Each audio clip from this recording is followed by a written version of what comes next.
अजीज़ दोस्तों, प्रोग्राम में स्वागत है। अजीज़ दोस्तों, सिंध में एक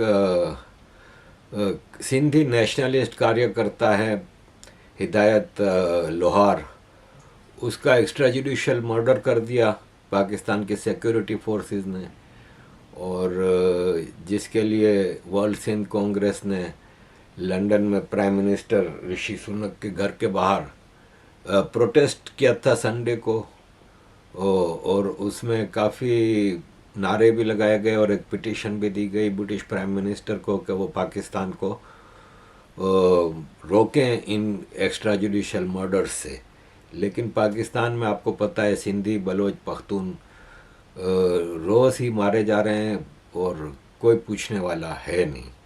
अजीज़ दोस्तों, एक और ख़बर आपके साथ शेयर करूंगा कि वो जो लड़की अरबी में लिखा हुआ हिलवा पढ़ पहन के जो कपड़े पहन के गई थी, उसको बचाने के लिए 2 दर्जन पुलिस वाली लेके शेर बानू गई थी जो एएसपी, उसकी तो खूब आभगत हो रही है, जिसने सिर्फ अपनी ड्यूटी की थी। लेकिन इस बेचारे दुकानदार को कोई नहीं पूछ रहा, जिसने जब हुजूम ने आके हमला किया तो उसने दुकान का शटर गिरा दिया और उस लड़की को दुकान में पनाह दी। बहादुरी का काम है। ऐसे मौके पे लोग डर जाते हैं जब ख़ास तौर पे मौलवियों का हुजूम आए, लेकिन इसने बहादुरी का काम किया, इसको कोई अप्रिशिएट नहीं कर रहा। लेकिन एक पुलिस वाली ने सिर्फ अपनी ड्यूटी की तो उसके हाथ चूमे जा रहे हैं और उसको खूब आवभगत हो रही है। ये बनाना रिपब्लिक ऑफ पाकिस्तान है, इसमें ऐसा ही होता है। अजीज़ दोस्तों, एक और ख़बर आपके साथ, 2 खबरें और शेयर करूँगा, इसके बाद पाकिस्तान चलते हैं। अजीज़ दोस्तों, एक मेंबर ऑफ पार्लियामेंट पहले था George Galloway, British member of parliament. मैं जब 90s में जाता था जिनीवा और 2000s में, तो ये अक्सर उधर आता था। इसके पास 2 मुद्दे होते थे फ़लस्तीन और कश्मीर। ये कश्मीर पे बोलता था कि इंडिया की आर्मी रेप कर रही है, जेनोसाइड कर रही है, कश्मीरियों का फलान है ढुमकान है, और इज़राइल की आर्मी रेप कर रही है, जेनोसाइड कर रही है फ़लस्तीनियों का।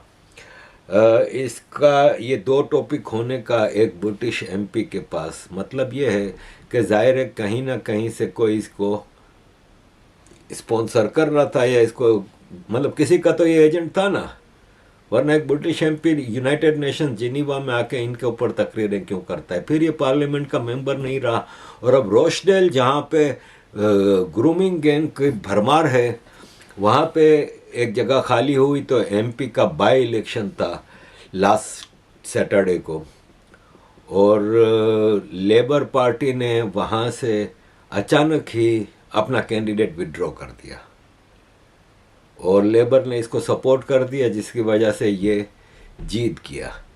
कंजर्वेटिव वोटिंग रेशो है ना, वो 39% रहा।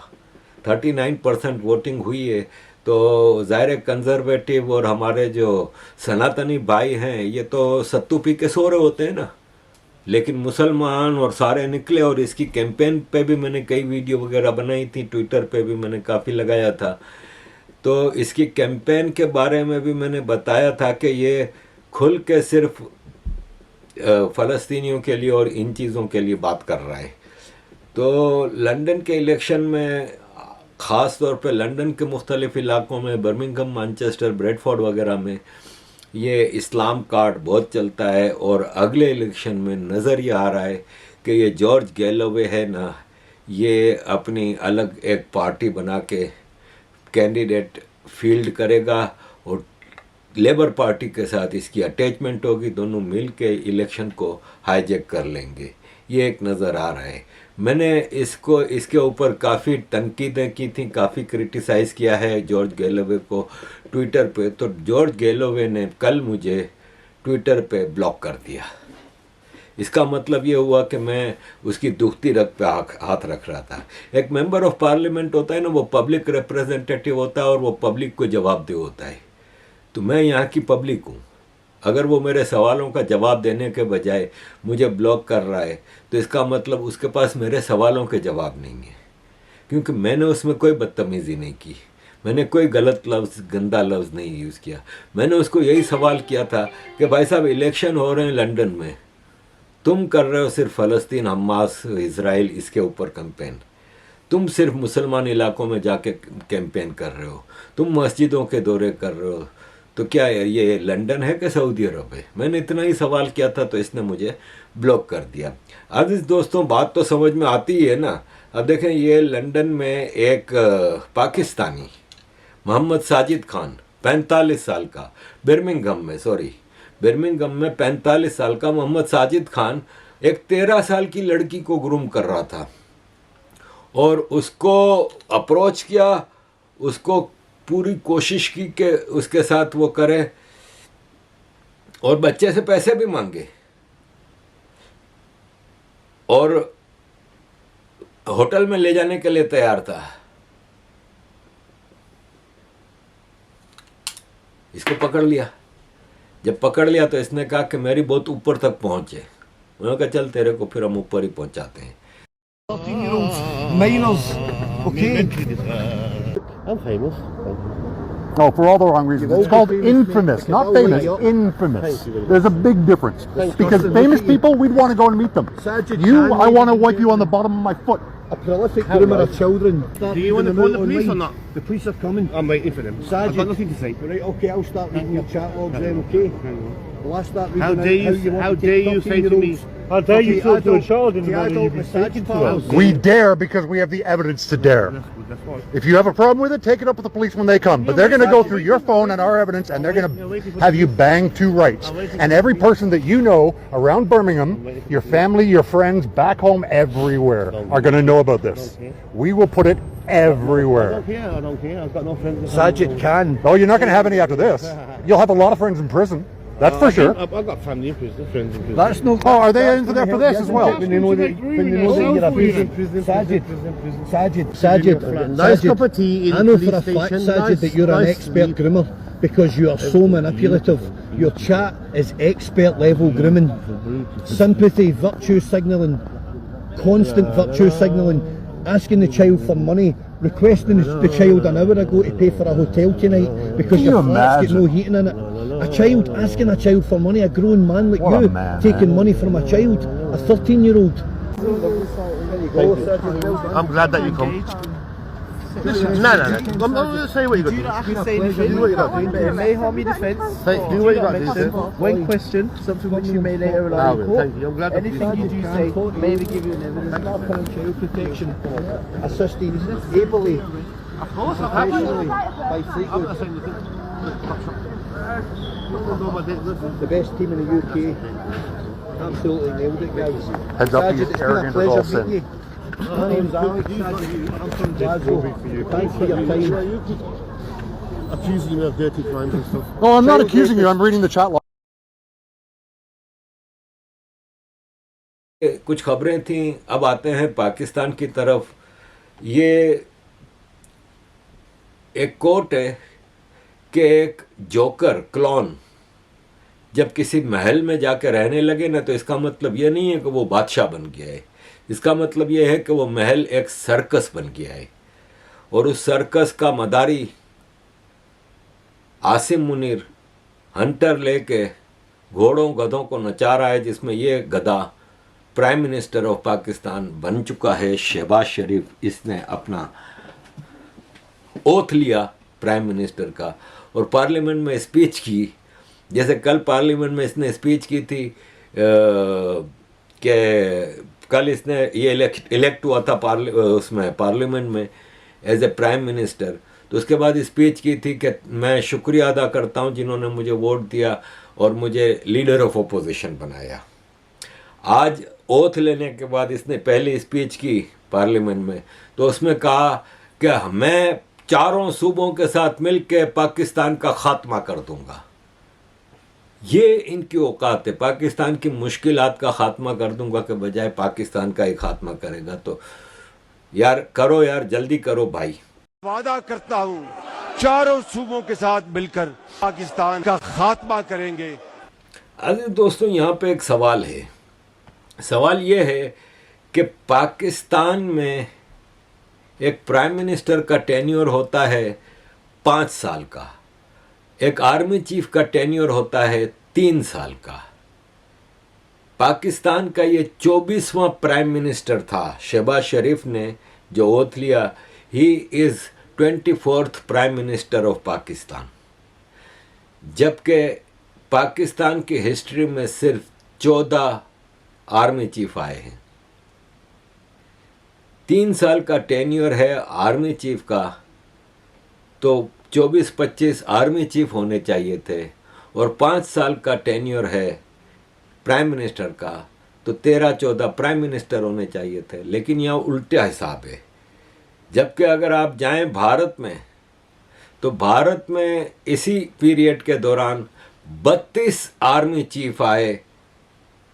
भारत में भी आर्मी चीफ 3 साल के लिए होता है, तो भारत में कैसे 32 आ गए और कैसे पाकिस्तान में सिर्फ 14 आर्मी चीफ आए?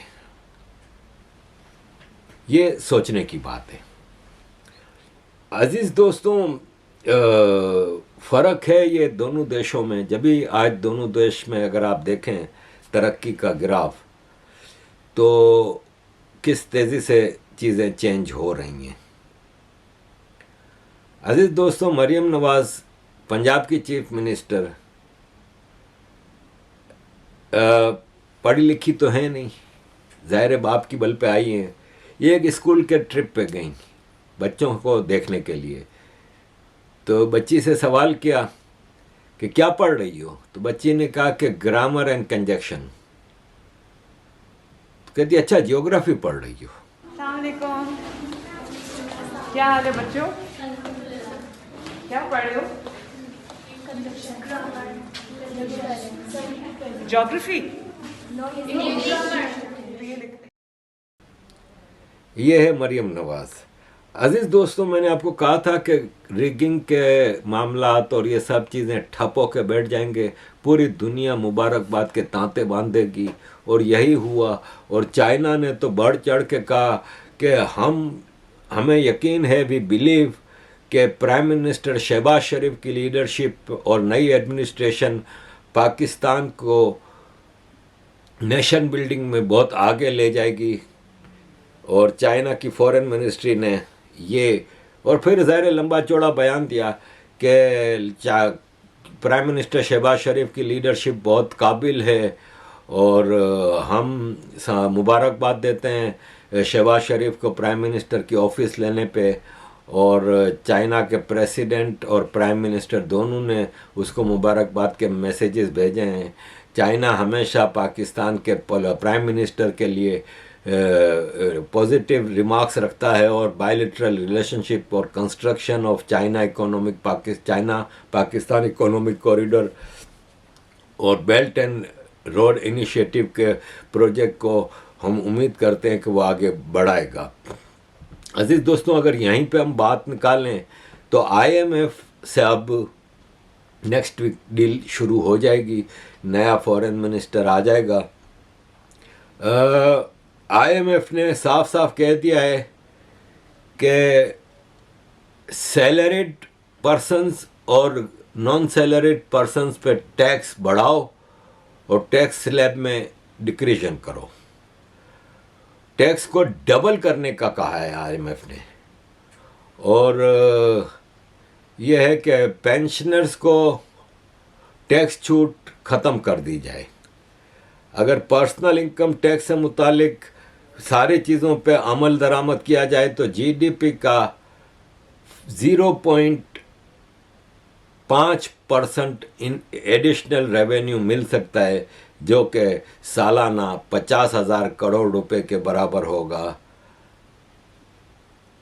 अजीज़ दोस्तों, गरीब आदमियों पे सिर्फ बोझ बढ़ाने की बात हो रही है, अमीरों को कोई कुछ नहीं कह रहा।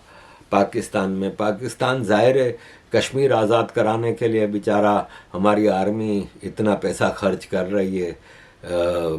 75-77 साल से हम अपना आधा बजट पेट काट के आर्मी को दे रहे हैं, और वो कश्मीर आज़ाद कराना चाहते हैं। ये शब्बर ज़ैदी साहब हैं, इनसे मेरी कल बातचीत हुई है, और ये भी 2-3 दिनों में ये पाकिस्तान की इकोनॉमी पर कड़ी नज़र रखते हैं। कराची में होते हैं, और मैंने उनसे रिक्वेस्ट की है इंटरव्यू के लिए, 2-3 दिनों में इनका भी इंटरव्यू रिकॉर्ड होगा। तो ये शब्बर जैदी की 1 मिनट की वीडियो देखिए। मैं आपसे बार बार पूछ रहा हूं कि क्या पाकिस्तान मिलिट्रीली कश्मीर पे कब्जा कर सकता है? एक इंसान बन के सोचो। अब उन्होंने ट्रेन चला दी है जम्मू से श्रीनगर, ट्रेन बानिहाल पास के थ्रू ट्रेन जा रही है। Can you imagine? तुम किस दुनिया में बैठे हो? टाटा कंपनी का प्रॉफिट पाकिस्तान के जीडीपी से बराबर हो गया है। एक कंपनी का, इंडियन कंपनी का, एक टाटा कंपनी का प्रॉफिट पाकिस्तान के जीडीपी के बराबर है। आप कश्मीर आज़ाद कराने चल पड़े हो। खाने को रोटी नहीं है, कश्मीर आज़ाद कराएंगे? क्या बातें करो यार, क्यों आज़ाद कराएंगे? कश्मीरी खुद आज़ादी लेंगे अगर ले सकेंगे तो। नहीं ले सके तो नहीं ले सकेंगे, लेकिन हम क्या कर सकते हैं? हमने जो करना था कर दिया। शहरक थी ना तुम्हारी, कट गई, ठीक है। अब शहरक को दोबारा जोड़ सकते हैं? तो अजीज दोस्तों, ये है पाकिस्तान। ये देखें, आर्मी चीफ बिलावल और जरदारी को मुबारकबादें दे रहा है। आर्मी चीफ जब असेंबली में दाखिल हुआ, वो जब ओथ टेकिंग सेरेमनी थी प्राइम मिनिस्टर की, वहाँ दाखिल हुआ तो ऐसा लग रहा था जैसे सऊदी किंग आया है या इंग्लैंड में जब किंग चार्ल्स आया है। इस तरह सब उठ के ताज़ीम के साथ खड़े हो गए कि खलीफा इस्लाम आए हैं। और आर्मी चीफ के आगे पीछे आओ भगत हो रही थी। और क्यों ना हो कि सिंध में आर्मी और पीपल्स पार्टी के लुटेरे सिंध को नोच खसोट रहे हैं। अजीज़ दोस्तों, ये एक पिक्चर है, इसमें आगे स्कूटर पे 2 डाकू बैठे हैं और एक रेंजर्स का ऑफिसर बैठा है। अजीज़ दोस्तों, सिंध के जागीरदार डाकू पालते हैं। सिंध में कच्चे के डाकू बहुत मशहूर हैं और ये बड़े बड़े शहरों कराची, हैदराबाद वगैरह से भी किडनैपिंग फॉर रैंसम, लूट मार, इन चीज़ों में आम है। और ख़ास तौर पे इलेक्शन के दौरान ये पीपल्स पार्टी के लिए वोट मेक श्योर करते हैं कि पीपल्स पार्टी को वोट पड़े, पीपल्स पार्टी के जागीरदारों को वोट पड़े। और ये पूरे गांव को बंदूक के ज़ोर पे वोट दिलवाते हैं और ये मिल के पूरे सिंध को लूट रहे हैं। और इसमें रेंजर्स इनके साथ शामिल है। रेंजर्स और पीपल्स पार्टी के जागीरदार मिल के इन डाकुओं को पालते हैं। अजीज़ दोस्तों, एक बड़ी अफसोस की खबर है, पुरानी है ये वीडियो, लेकिन 41 मिनट की ये वीडियो, 41 सेकंड की ये वीडियो आपको दिखा रहा हूँ। अजीज़ दोस्तों, इसमें ये बता रही हैं खातून कि पाकिस्तान में जिन लड़कियों का रेप होता है उसमें से 82% लड़कियों का रेप या तो उसका भाई करता है, या उसका बाप करता है, या उसका चाचा करता है। ये है घिनौना पाकिस्तान, जिसमें कोई लड़की अपने घर में महफूज नहीं है। गायनेकोलॉजिस्ट से पूछा जाता है, बच्चियों से पूछा जाता है कि रेप किसने किया। 82% परपेट्रेटर्स वालिद, चाचा, ताया, दादा, नाना, मामू, फूफा उसके बाद आते हैं ये लोग। भाई, जब बच्चियां आती हैं गायनेकोलॉजिस्ट के पास, वालिदैन को लेके आती हैं, ये नहीं कि पुलिस लेके जाए थाने की मेरी बच्ची का रेप हुआ है, कहती नहीं जी वालिद ने किया तो अब मैं अपने खावन को तो नहीं छोड़ सकती। तो क्या करती है, वो उसके अबॉर्शन करा देती है और फिर कहती है जी मेरे वालिद ने तो मेरा दुपट्टा नहीं उतारा। मैं इस पे 3 साल मैंने इस पे काम किया और ये इतना बदशक्ल फैसेट है इस सोसाइटी का। मैं बार बार सोसाइटी की बात कर रही हूँ। लोग कहते हैं दरिंदगी है, दरिंदगी नहीं है, ये इंसान ही करते हैं। दरिंदे तो ऐसे नहीं करते। तो ये मैं कह रही कि जो रूट कॉजेज है ना, इस पे अगर कभी हमने बात। अजीज दोस्तों, इस मुल्क का रहना किसी सूरत आपको नज़र आता है या उसका कोई ऐसा जायज़ पॉइंट है कि इस मुल्क को कंटिन्यू रखा जा सके? ये एक अहमदी लीडर है, बहावलपुर में इसको वो गोली मार दिया। ये अहमदिया कम्युनिटी बहावलपुर के डिस्ट्रिक्ट हासिलपुर का अहमदिया कम्युनिटी का प्रेसिडेंट था और मंडे की मॉर्निंग इसको गोली मार दी गई। 54 साला ताहिर इकबाल मॉर्निंग वॉक के लिए निकला था मोटरसाइकिल पे लोग आए और उसको गोली मार के मार दिया। अजीज दोस्तों, माइनॉरिटीज़, चाहे वो एथनिक माइनॉरिटीज़ बलोच सिंधी पख्तून हो या रिलीजियस माइनॉरिटीज़ हो, इनका पाकिस्तान में जीना नामुमकिन बना दिया गया है। अजीज दोस्तों, वैसे तो पाकिस्तान में माइनॉरिटीज़ के अलावा मेजॉरिटी जो मुसलमान कहलाते हैं वो भी एक दूसरे को काफिर मानते हैं। बरेलवी पाकिस्तान में 60-70% हैं, मेजॉरिटी है, इंडिया में भी। इसके बाद देवबंदी, अहले हदीस, वहाबी, शिया, आगा खानी, ये सब भी कॉन्स्टिट्यूशन ऑफ पाकिस्तान के मुताबिक मुसलमान हैं, लेकिन इनमें से सब एक दूसरे को काफिर मानते हैं। एक बड़ा जो इख्तलाफ, तो कई हैं इनके आपस में, जो बड़ा इख्तलाफ है ना वो ये है कि देवबंदी अहले हदीस कहते हैं कि अल्लाह के अलावा किसी से मदद नहीं मांगनी चाहिए। ख़ास तौर पे ये मज़ार वगैरह को ये लोग बिलीव नहीं करते। ये कहते हैं कब्र पक्की नहीं होनी चाहिए, और किसी मज़ार पे इवन अली, उमर, जितने खलीफा इस्लाम गुजरे हैं, जो सहाबी गुजरे हैं, उनसे भी आप मदद नहीं मांग सकते। इवन आप प्रॉफिट मोहम्मद से भी मदद नहीं मांग सकते।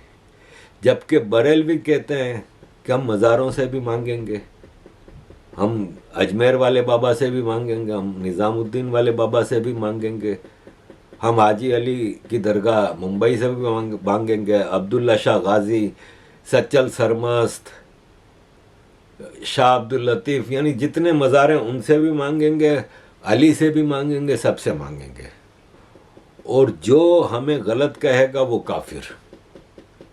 ये एक मौलवी की आपको 1 मिनट की वीडियो सुनवा रहा हूँ, इसके ऊपर पर्चा कटाए कि इसने ये क्यों कहा कि अली से या अली मदद कर कहना क्यों गलत है। उस दिन हम पे एक FIR हुई। FIR में दर्ज क्या था? नूरपुर थल के एरिया में दर्ज ये था कि ये मौलवी मुलजिम ये कहता है कि मदद सिर्फ अल्लाह से मांगनी चाहिए। अली से मदद, पीर से मदद नहीं मांगनी चाहिए, ये मुलजिम कहता है। तो मैंने कहा यार ये कौन सा, ये तो फिर नमाज छोड़ दो, इया का ना बोलो, जो भी नमाज पढ़े तो उसको कहो ये मुलजिम है। नमाज में अरबी में यही कहता है कि मदद सिर्फ अल्लाह से मांगनी चाहिए। कहता है यार हमारी मजबूरी है, आपसे पहले एक FIR इस पे भी आई है कि फलां जो मौलवी साहब है वो अजान ऊंची आवाज में, मुलजिम अजान ऊंची आवाज में पढ़ रहा था, इस पे FIR है। ये है तुम्हारे मुल्क का कानून। ये वो मुल्क है जो हासिल किया गया था। पाकिस्तान का मतलब क्या? ला इलाहा इल्लल्लाह। जो ला इलाहा इल्लल्लाह का माना बयान करे वो मुलजिम है। ये मुशरिकों का वो राज है। तो इसलिए जब तक निजाम मुहम्मदी नाफिज नहीं होगा और ये मोटी गर्दनों वाले मुशरिक ज़बा नहीं होंगे, उस वक्त तक ला इलाहा इल्लल्लाह की इशाअत नहीं हो सकती। तो अब इस मुल्क में माइनॉरिटी तो क्या, मेजॉरिटी भी फारिग हैं। इस मुल्क में मेजॉरिटी को भी जीने का कोई हक नहीं है अजीज दोस्तों। और माइनॉरिटीज़ की बात करें तो दानिश कनेरिया, जिसका असल नाम दिनेश कनेरिया है, दिनेश कनेरिया तो बताता ही रहता है। ये हमारे एक मेंबर ऑफ असेंबली हैं दिनेश कुमार। ये असेंबली में स्पीच करते हुए बता रहे हैं कि मुझे बार बार कहा जाता है कि कलमा पढ़ के मुसलमान हो जाओ, कलमा पढ़ के मुसलमान हो जाओ। तो जब एक मेंबर ऑफ असेंबली का ये हाल है तो सोचें कि आम आदमी का क्या हाल होता होगा। अजीज दोस्तों, मुकेश अंबानी साहब के बेटे आनंद अंबानी की शादी को लेके काफ़ी चर्चे हैं। तो पाकिस्तान में इस वक्त पाकिस्तानी वो अंगूर खट्टे हैं का पता है ना आपको मुहावरा, तो अंगूर खट्टे हैं का वो कह रहे हैं कि यार $500 मिलियन लगा के शादी की तो क्या फ़ायदा, जाएगा तो जन्नत में ना, जन्नत में तो हम जाएंगे जो फजर की नमाज पढ़ते हैं। तो ये इसी में रह जाएंगे पाकिस्तानी। तो अजीज़ दोस्तों, ये है सूरत हाल। थैंक यू वेरी मच अजीज़ दोस्तों for all your support. Kindly keep supporting.